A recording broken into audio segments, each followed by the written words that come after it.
Hello everybody, and welcome to a horror-tastic edition of Boyographic.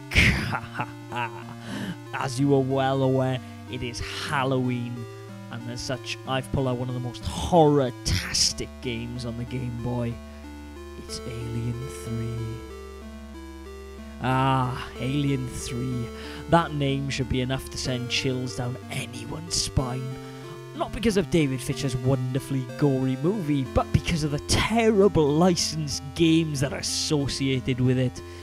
There's one for the SNES, the Mega Drive, the Amiga, the Commodore 64, and the list goes on. For the most part, the Alien 3 games are considered to be as bad as they come. Shovelware, side-scrolling action games with little to no redeeming qualities.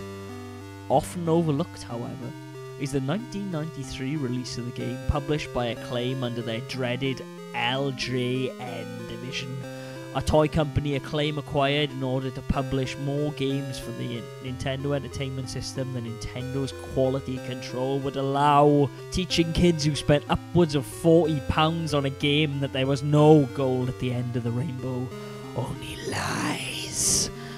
With everything going against it, is it so surprising that Alien 3, one of the Game Boy's most interesting games, goes largely unappreciated? Well, fear not, Game Boys and girls, because we're not in space, so I will scream my lungs roar until everyone knows that these xenomorphs are something to be feared. Alien 3 is a top-down action game in which you must guide Lieutenant Ellen Ripley through the Fiorina 161 penal colony, collecting keys, solving puzzles, and managing your inventory to get the hell off that rock. Ammo is limited, and following the plot as closely as one could expect from an 8-bit title, Ridley must do her best with limited ammo to kill any and every alien she finds along the way. Did I mention that this game makes Ripley very vulnerable to hostile enemies and various traps around the game? Well, wait a second. Puzzles? Inventory management? Limited ammo and enemies that impose a serious threat to the player? Why, that sounds a little like a survival horror game on the Game Boy. Yes, I'm coming out and saying it. Alien 3 is a survival horror game. Until the very end of the game, all you really have to defend yourself is a handgun, a cattle prod, and a flamethrower that can only be used to torch the various eggs on Fury. Chances are that one misstep, be it in the game's overuse of ventilation puzzles, getting too close to a facehugger, or heaven forbid trying to attack the gigantic alien queen with a traditional weapon, you're gonna die horribly, losing valuable time and one of your limited continues. Lose all of these 3 continues and it's game over, man. It's game over. What the fuck are we gonna do now? No saves, no password. Ripley of the Nostromo signs off. And yeah, I know that clip's from the wrong movie, but come on, like I wasn't going to use it. While this does instill a genuine fear of dread in the player, as one misstep means needing to restart this entire game all over again, it can mean that there is some frustration to be had with Alien 3. Forgetting to flick a switch or an unfortunate spawn of a xenomorph warrior means death, and these can mount up pretty quickly, especially later in the game when you get the smart gun and bug hunting season rolls around. Surprisingly, this is perhaps one of the most lackluster parts of the game, as despite how well the combat handles, there are a ton of aliens to mop up and it can feel a little bit of a chore.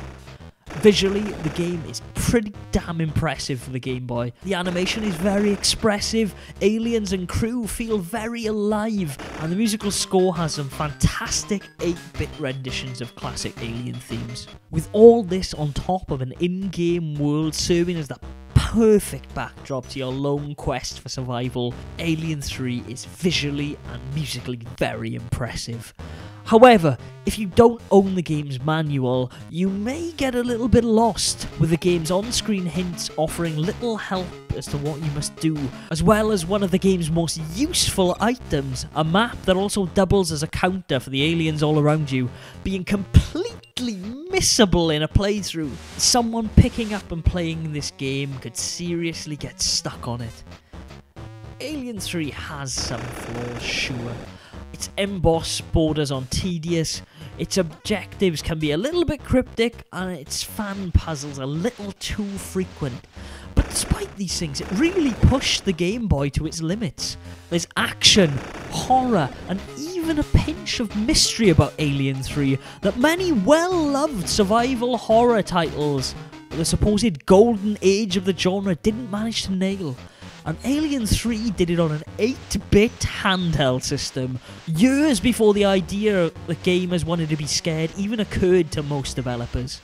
Sure, the Japanese had titles like Sweet Home and War of the Dead, and EA had toyed with the idea in the alien-esque action game Project Firestart. But there was no Resident Evils, Silent Hills, or even Clock Tower. Doom was released the same year, and especially in the wake of various other licensed games of the time with horror themes, Alien 3 deserves some damned recognition, not only for daring to be different, but for experimenting with now key mechanics in a very popular genre, before that genre was even established.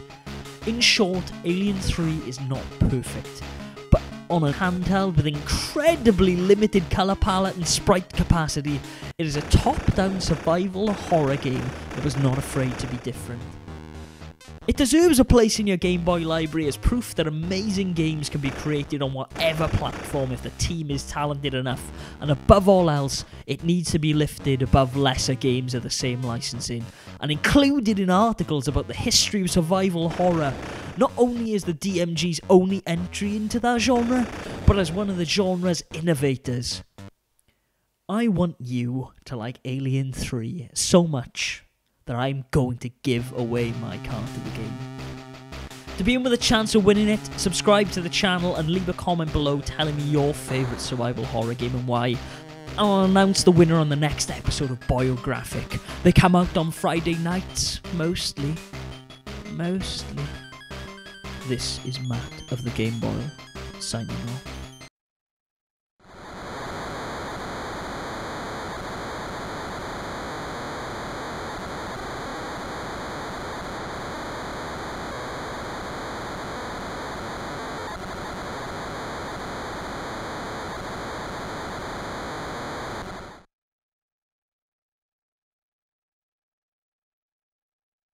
And that brings us to the end of another exciting episode of Boyographic, ladies and gentlemen. I hope you've enjoyed.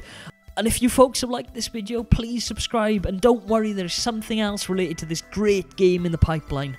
Until then, be sure to check out the other entries in the Boyographic series, the Boy Curious series, in which I look at the Game Boy's bootlegs and all the glory. Complete playthroughs of games with all the deaths and time wasting removed to give you a quick overview of some of the greatest titles on the Nintendo Game Boy. Until next time, Game Boys and Ghouls, game on.